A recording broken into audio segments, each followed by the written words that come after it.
Ang ganda! Ayoko naman ang pakilala mo. Parang hindi naman masyadong enhance. Ay, bumalik ka doon. Balik ka. Ba yan eh? Ang Balik ka. pangit eh. Balik ka. Dapat yung maganda. O, ito na. Oo, yung matangos ang ilong. Yung i-describe mo ko. Ayan na. Ganito po, paglabas niya po, kung gaano kalakas yung palakpakan niyo sa akin, mas malakas po sa kanya kasi mas maganda sa akin to. Ito na. Ladies and gentlemen, ang nagmamay-ari ng pinakamatangos na ilong, pinakamagandang mata, pinakamakinis na mukha, pinaka-sexy katawan. Ito na po, magpalakpakan ng kasamang Yaon 4. Boom! Ang ganda, ang tangos ng ilong, ang kinis ng mukha. Tapos tumatakbo. Akala mo ang haba ng hair. Ay, pag-girl! Oy, bakit? Diba? Oy, aminin nyo yan. Ay, Bakit? apakadaming tao. Anong tingin mo? 5 lang kami dito? Kaya, ay, Ay, yung acting mo pang ano, Catherine Bernardo, yung mga maninipis lang, ano. ay, Pati mo naman sila ng Happy Festival. Alam mo na yung nagtataka ako. bakit na naman? Ang dami mo nang naipon, ang dami mong kinita sa ABS-CBN. Oh, Ako kasi simula ko pa lang sa GMA, nakapagparitoke na ako. Ikaw? ha, nagparitoke ka ha? Oo, Ba't parang walang nangyari? sisisi ko ngayong doktor na yun eh. Uy, ayoko. Yung mga paritoke na yan, ayoko. Yan ang hindi ko gagawin. Bakit naman? Ang hirap kaya kumilos. Bakit? Ano ba, pag matangos ang ilong mo, lahat naka-bridge. Lahat na lang, o pati ikaw, naka-bridge, di ba? Pag tinignan, ay naka-bridge. Ay naka-bridge. Gusto ko, pag magpapagawa ako lang yung iba. Paano gawa? Halimbawa, ayan, 2 ilong. Eh, di ba, 1 ilong, 2 butas. Ayoko ng bridge, ayoko ng trim. Gusto ko, pag nagpagawa ako, papatanggal ko itong nasa gitna. Tapos, Wala, isang malaking butas ng isang malaking butas sa ilong ka lang. O di ba bakit? Prone tayo sa sampalan, lalo pag umaarte, di ba? Oo. Hayop ka, kinuha mong asawa ko. O di ba pag sinampal ka, ay yung ilong ko. Oo. Eh, At kapag least ikaw? yan, kapag bilog lang yung ilong mo, isa lang pag ginanon, dadaan lang yan. Gaganon lang siya, oh. eh paano kapag naulan, ang laki ng butas ng ilong mo? Ayun, di malulunod ka lang. Huwag natin pag-uusapan yan. Actually, magandang gabi po sa inyong lahat. Hi. First time ko rito sa Sorsogon. Sorsogon. Oo, ako din. Hindi, pero sa parte ng mga Bicol, marami na akong napuntahan. Pero dito sa area ninyo, first time ko. Kaya nga biglang-bigla sila sa'yo kasi ang ganda mo pala sa personal. Hala, napabayaan ko na nga eh. Parang pabayang-pabaya ka na. Paano pa pag nagawa ito, di ba? Anyway, sige. Mamaya, kita-kita ulit tayo. Yes. Ha? Ladies and gentlemen, palakpakan naman dyan. Boo!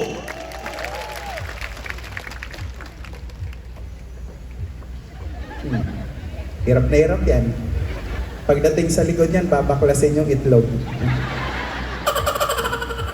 Kaya pag naglalakad, ganun eh. Nakaipit.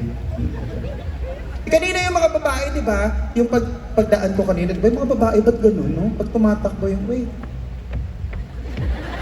Yung pag mahaba ang buhok, no? Parang mga tanga. Wait.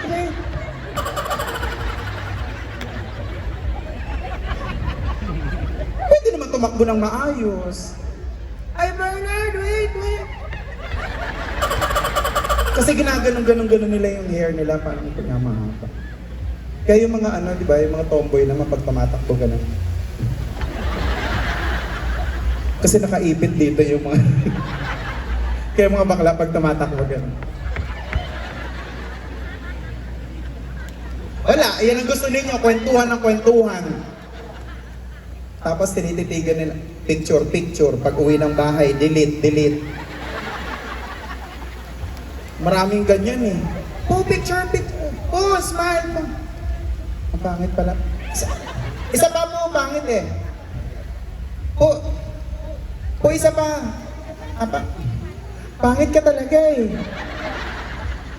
Sa nakaka-offend na rin. Pero kung hindi naman, wala. Sanay na ako dyan. Maliit pa lang sinasabi na sa akin yan. Pangit ka. Para parang musika na lang sa tenga ko ngayon yan. Kaya pag sinasabihan ako ng pangit, iba talaga yung pakiramdam ko. Pero pag sinabihan ako maganda, yuck. Pero okay lang. Ako naman ay hindi nagtatampo, hindi po ako nasasaktan pag sinasabihan ako ng pangit.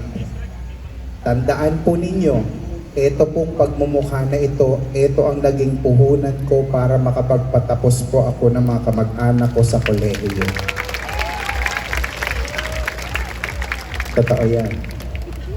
Nag-aaway nga kami ng nanay ko dahil hindi niya naman sinabi na gusto niya rin pala mag-aral. Gusto niyo rin mag-tourism. Nay, 68 years old ka na magtutourism ka. Saang lupalop ng Pilipinas mo yan, ililigaw. Sabi niya, sige na nga, hindi na ako magtutourism.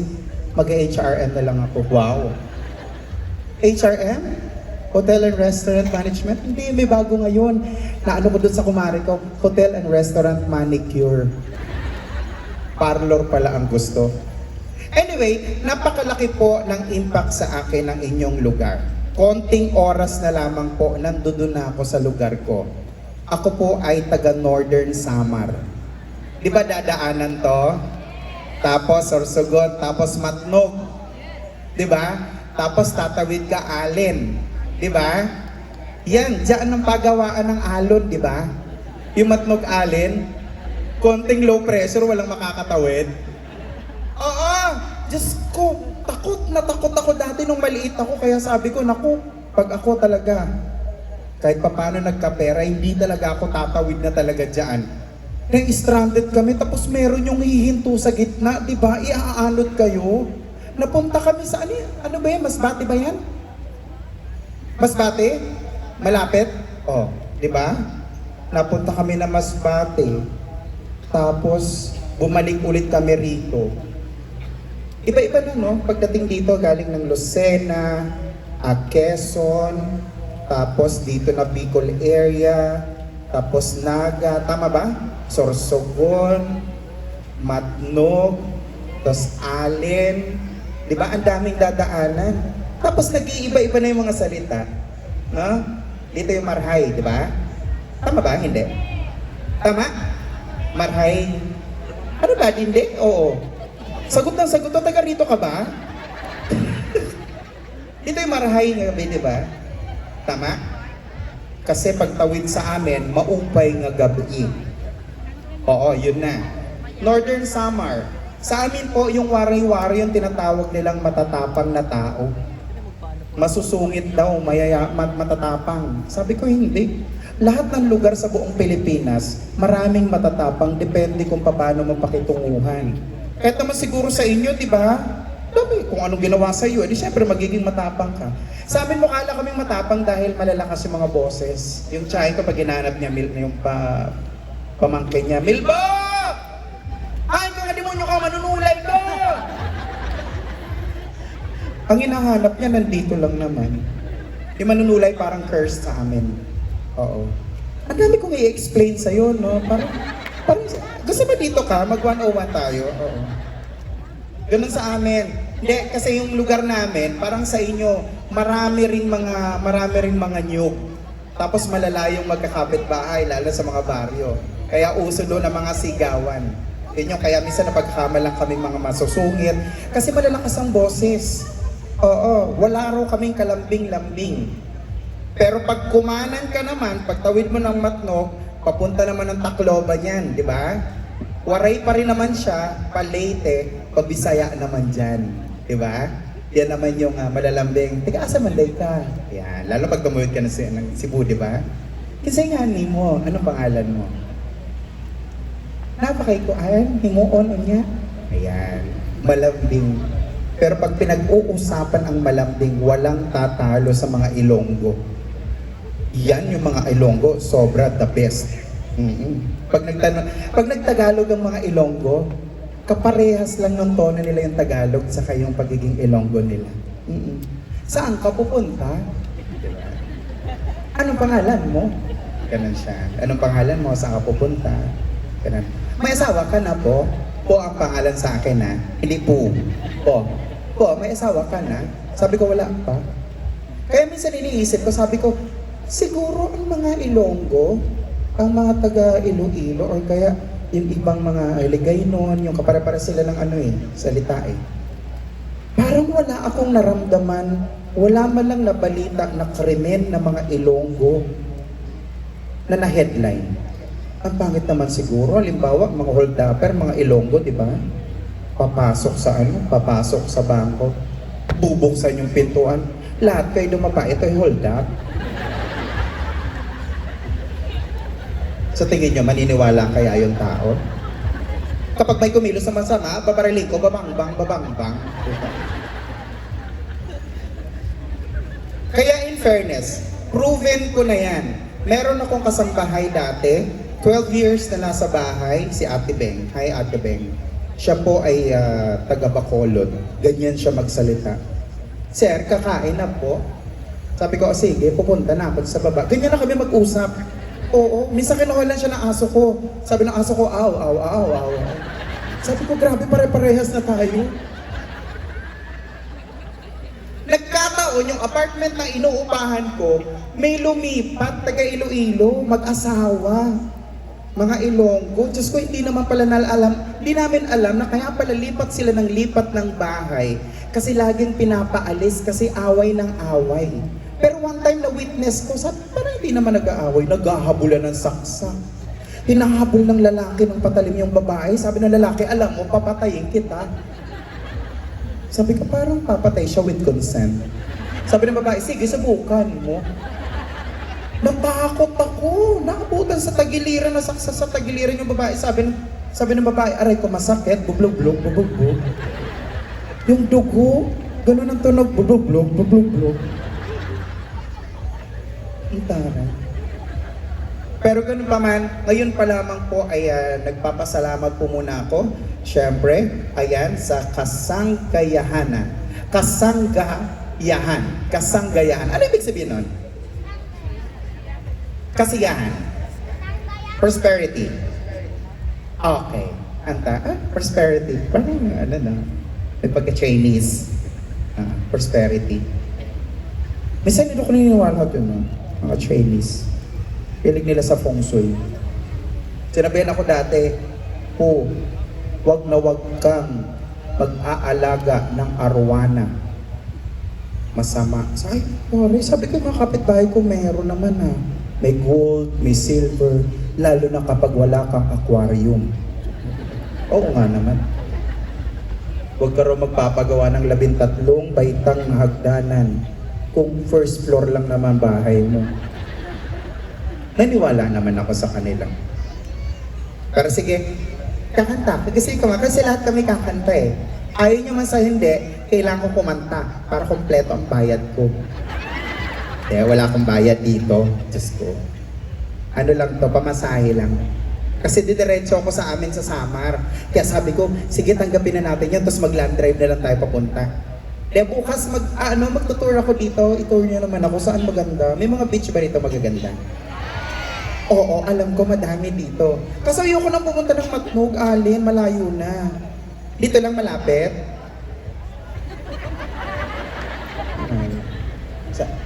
Ay kuya, yung cameraman, wag lang naman po masyado.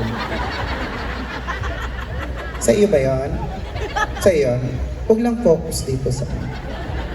Di, okay lang. Oo, lagyan mo ng ano. Kasi minsan naguguluhan na rin ako eh. Kung nasa ambang araw, nasa ng buwan. Pero sabi naman na nag-aalaga sa hair ko, yung aking nag-haircut, sabi niya, huwag ka mag-alala. Pag nauubos ang buhok mo, okay lang yan. Normal lang yan sa tao. Sabi ko, paano pa wala na? Ang gagawin mo, pag mawawala na siya, pahabain mo yung kilay mo. Tapos suklayin mo pataas na dyan.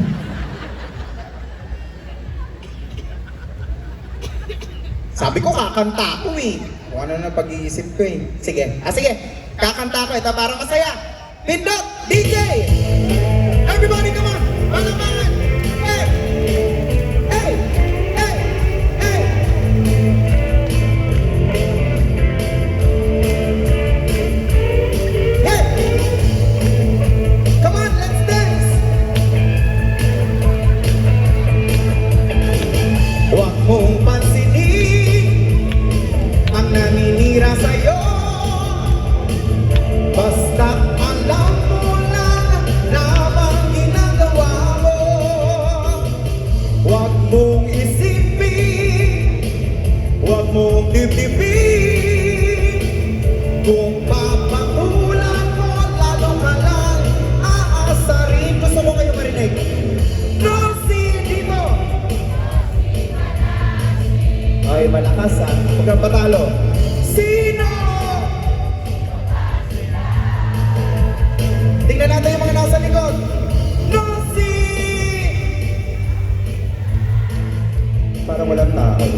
Sino?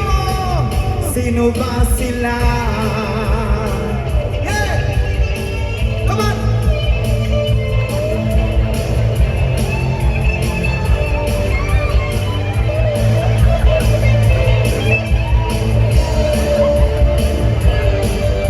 Come on, let's dance!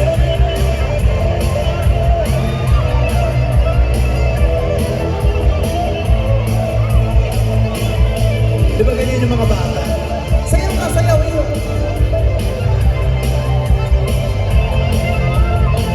Wow, ang talaga. Hey! One more! Dito naman start! Rosie! Ah. Dito! Sino? Sabay-sabay tayong lahat! Rosie! Wow! Sino? Sino ba sila? Rosie! Rosie Balasi! Ay, sino? Sino ba sila? For the last time! Rosie! Yeah! Sino? Sino ba sila? Hey! Come on!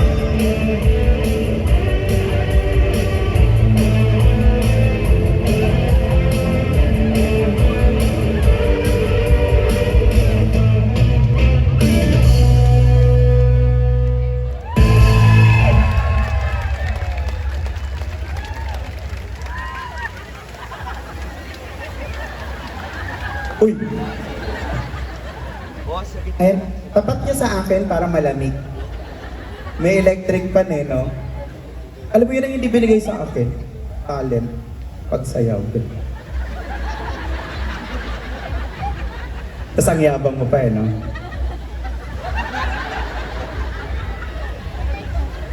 Ah. Niloloko mo pa yung ano eh. Yes, ano? Baka mo, yes.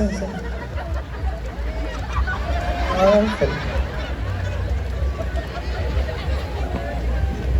Baka iniisip niyo po kasi lahat yata ng mga tatawagan ngayon puro bakla. Bakit ganun? Gabi ng bakla yata ngayon. Pero hindi, wag ko kayo mag-alala. Ako po ay baka iniisip niyo ho na kaparehas po ako. Lahat po ng mga roles ko sa telebisyon, lahat ng ginagampanan ko ay puro mga ganon. Kaya minsan napagkakamalan ako. Kasi katunayan kasama ko po ang aking may bahay ngayon. Nandiyan si Josie. I love you, Josie. Mahal na mahal kita. Sa likod. Tunay niyang pangalan no si Lito. Opo. Ang gagawin ko yun. Gagawin ko sa babae, tadyakan ko pa yan. Yak. Kadiri. Pangit ng itsura, parang gagambang nakadapa. Ganun.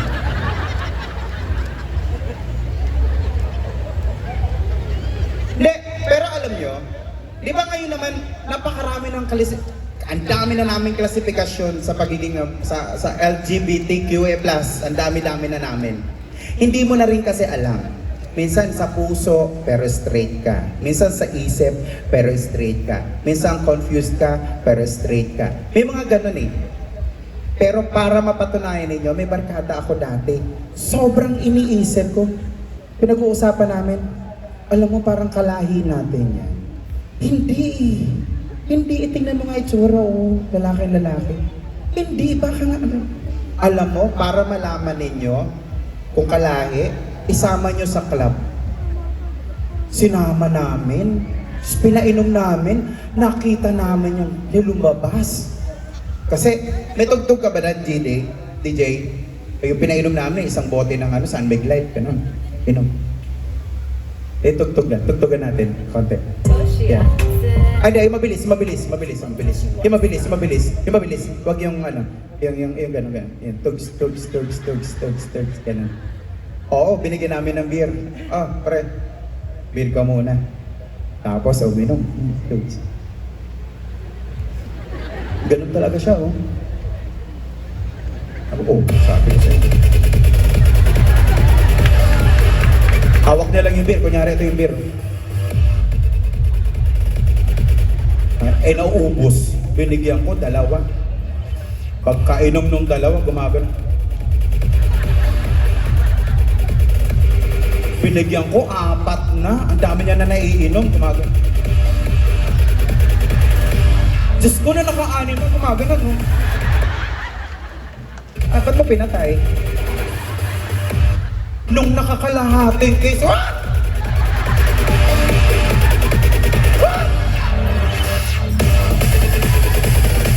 baklang. Sabi ko na napatunayan ko sa inyo.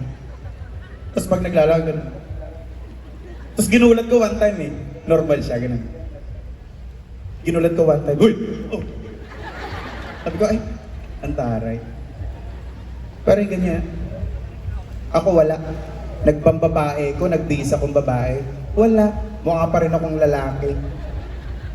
Pero lang talaga magpagawa. Ayun ko pinag-uusapan yung mga pagawa. Medyo hindi naman, wala naman akong trauma. Yung tsahin ko, may tsahin ko akong pangalan niya, si Malu. Si Tita Malu. Uuwi yun ng Pilipinas every 5 years. Tapos sa Texas, uuwi rito after 5 years. Walang ginawa yung kung di magparitoke ng mukha. Ang ginagawa, nagpapabanat. Papabanat siya, banat dito, banat doon. 65 years old na siya. Kasunod siya ng nanay ko. 65 years old. Pero pag tinignan mo ang mukha, kala mo 52 lang. Ganun ka-fresh, banat na banat. Oo. Minsan galing siya sa, di ko alam, kung sa clinic. Kinumusta ko, kasi nakaganon, no? Di ba ganun pag banat na banat yung mukha? Ganun, no? Banat na banat. Sabi ko, Tita Malo, kumusta yung pagpapagawa? Ano? Yung pagpapagawa, di niya ako masyado naririnig. Yung pala kakabanat na mukha, yung tenga niya nandito na sa likod. Sabi ko, antari, feeling ko manual ang gawa sa kanya. Pinapadapa, aapakan sa batok, tapos hihilahin yung 2 tenga, tapos ikiklip. Kaya gano'n na gano'n. Balikbayan yan. Aminin natin, lahat ng kamag-anak nating balikbayan, walang masyadong dalang pang bahay. Ang uwi lagi niyan pang alis, mga sapatos nila, yung pang araw-araw na labas nila. Pero pagdating sa pambahay, tayo piniperwisyo niya mga yan. Totoo yan, kasi sa may mga kamag-anak naman sila rito, bakit sila magdadala pa? One time, sabi niya sa akin, pamangkin, pero naman ako ng pambahay mo.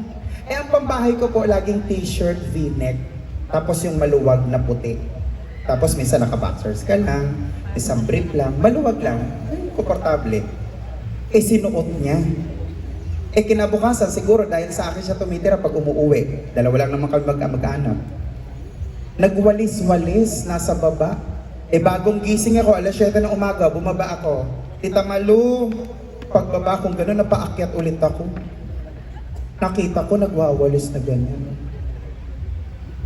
Diyos ko, may nakita ako dito sa dibdib. Parang basta buhok siya. Oo, siguro side effect ng pagpapabanat niya, binanat. Nabanat. Hanggang sa nabanat siguro.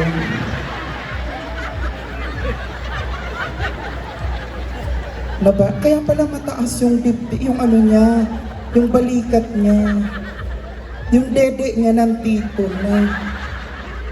So sabi ko, ay ito, inangat ng nabanat.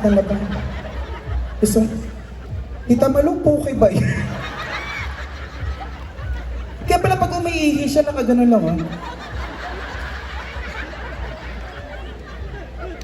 Kaya yung nangyari sa kanya, yun ang mga side effect, kaya huwag kayo masyadong papagawa. Tapos para siyang naging bingi, 2:30 na madaling araw, kumakatok. Pamangkin, Tita Malu, bakit po? Parang may tumatawag sa akin. Sabi ko, Tita Malu, tayong 2 lang po magkamag-anak dito sa bahay, wala pong tatawag sa'yo. Hindi, pamangkin, meron talaga. Malo daw. Pinakinggan ko, malayo pala. Hindi naman palo, magbabalot. Di ba pag malayo magbabalot? Hello? Hello? Akala niya malo, di ba balot? Balot? Sabi ko, tita, magbabalot po yun. Ah, ganun ba? Kinabukasan nagpunta yung kababata niya, Tita Mercy. Close friend din namin. Ay, pamangkin! Andiyan daw ang tita Malu mo, nasa taas. Sabi ko, opo. Isingin ko po, ay wag na. Tatawagin ko. Tinawag ng Tita Mercy. Malu! Malu! Binuksan yung bintana. Eh, hindi ko makain ng balot. Nagkagulo-gulo na. Pero si Tita Malu, sobrang favorite kong tita. Pero, mas favorite ko yung asawa niya, si Uncle Peter. Si Uncle Peter, matagal silang mag-asawa, kaso sa kasamaang palad, nawala. Mga ilang years ago na, siguro mga parang mga 10 years bago pa mag-pandemic, na ano siya, na disgrasya sa motor. Kaya kayo, mag-iingat kayo sa pagmumotor. Huwag iinom at saka huwag magte-text. Siya naman, hindi naman siya nakainom. Hindi rin siya nagte-text. Sa Maynila kasi uso yung mga widening ng mga kalsada. Tapos mag-widening pero maiiwan yung mga Meralco, yung mga poste sa gitna ng kalsada.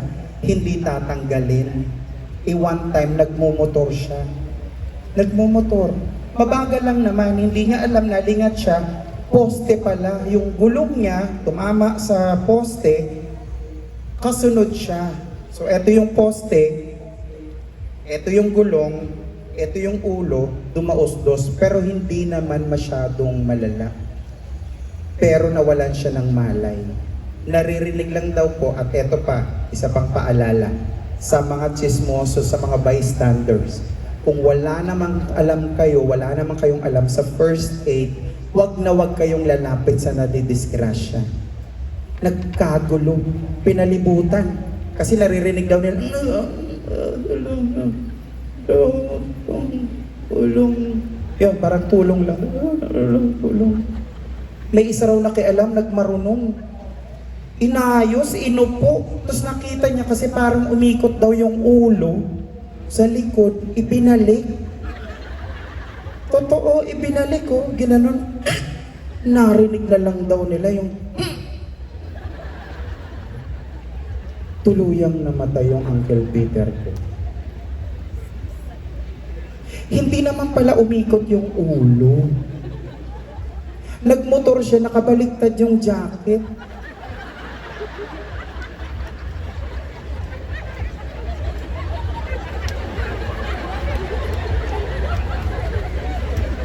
So akala siguro, may nabangga siya. May ikot yung ulo. Ibinalik, kaya yun na lang ang naririnig.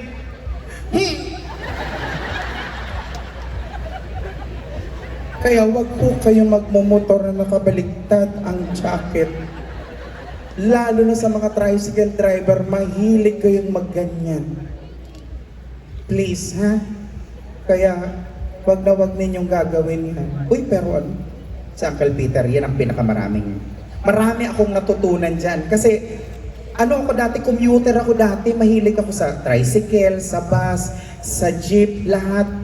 Sabi ko, Uncle, parang lilipat na lang ako ng school. Sabi niya, bakit? Kasi siksikan lagi sa jeep. Ay, ano ka ba? Napakadali lang ng problema mo. Ang gawin mo, kapag siksikan sa jeep, sumamit ka. Sabi ko, opo.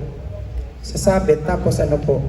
Ang mga jeep, di ba? Pag nakarinig yan ng kalatog o kaya para, bigla na lang ihinto kahit sa gitna ng kalsada. Sabi ko, opo. Ginawa ko, sabit. Ang gagawin pala, pag umaandar na, pukpukin mo yung bubong. Puk, puk. Gagawin ng jeep, hihinto yan mabilis. Uusog lahat ng mga tao. Umupo ka ngayon sa dulo, magtulog-tulugan ka. Effective siya. Sabi nung katabi ko, diyan ka ba? Sabi ko, oo, ang likot mo eh. Pero bakit gano'n ano? Di ba lahat, tayo mga nagko-commute, sa mga jeep, bakit nakakaantok yung jeep? Lalo pag umaandar, hindi mo alam kung sa polusyon, hindi mo alam kung sa hangin, pero nakakairita sa loob ng jeep, lalong-lalo na yung mga babaeng pag sumakay, uupo na ganyan, tapos gaganon. Tapos nakahawak pa, tapos yung buhok hindi itatali.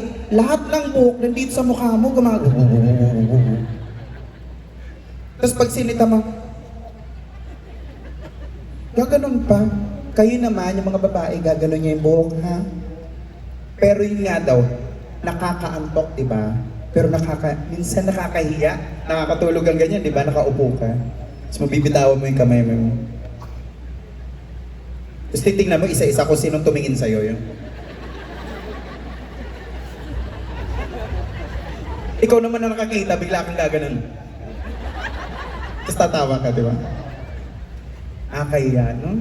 Sabi ng uncle ko, dapat, kung alam mong antuking ka sa jeep, dapat meron ka nang naiisip na gagawin. Sabi ko, paano? Di ba, nakakatulog ka. Pag nabagsak mo yan,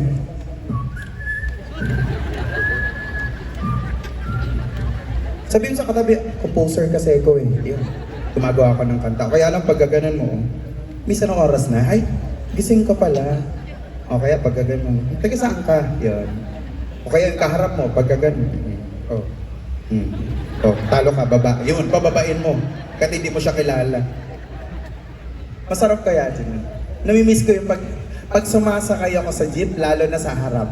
Aminin natin, pinakamasarap na parting sakyan sa jeep, yung harap. Di ba? Tama? Oo. Kasi sa loob, kahit siksikan may nakasabit sa harap, 3 lang talaga kayo. Yung driver, tapos 2. Wala na, hindi na yung naglilima. Kasi yun lang ang sakto sa harap. May barkada ako, 3 kami bakla, taga Caloocan. May nakita kami bagong labas na jeep. Medyo malayo, nakita namin talagang fresh pa yung yung jeep, parang bagong linis. Takbuhan kami kasi bakante pa eh. Gusto namin mapapunta sa unahan. Mahina akong tumakbo, napunta yung barkada kong 2 sa harap. Ako naman, alangan naman doon ako sa dulo. Siyempre, doon ako sa likod ng driver, umupo. Pag-andar nung jeep, Diyos me, umalingasaw yung katawan ng driver. Sabi ko, ano ba yan? Siyempre, hindi ko masabi, ang baho. Baka mamaya suntukin ako. Sabi ng mga kasama ko, bakit eh? Sinalitang bakla ko. Yung Druvam, yung driver. Hubs ng Melanie Marquez. Melanie Marquez, may amoy ka na. Truly, sabi ko, confirm mo. So inaamoy ng kasama ko sa harap, ginagano no. Confirm lang, nagtatawanan kami, maya bumandar, uminto. Tinignan kami ng driver, sabi sa amin, Juba.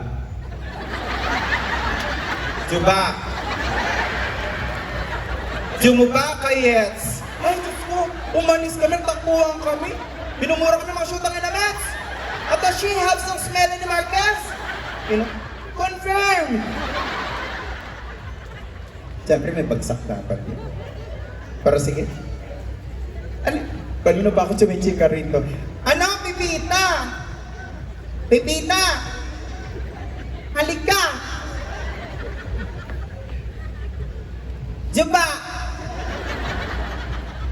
Jumaba kayat! Andun kasi sila sa taas. Ang dami namin dun sa taas. Oo. Di ko alam paano kami nagkasya dun. 105 kami. Tapos yung performer yun nakatayo. Tapos yung, baka pwede makiupo. Hindi, magpe-perform ka na. Ayun! Uy! Pasensya tol, madaming chicks sa taas eh. Ano mo naman ako? Ano ba yan? Putin.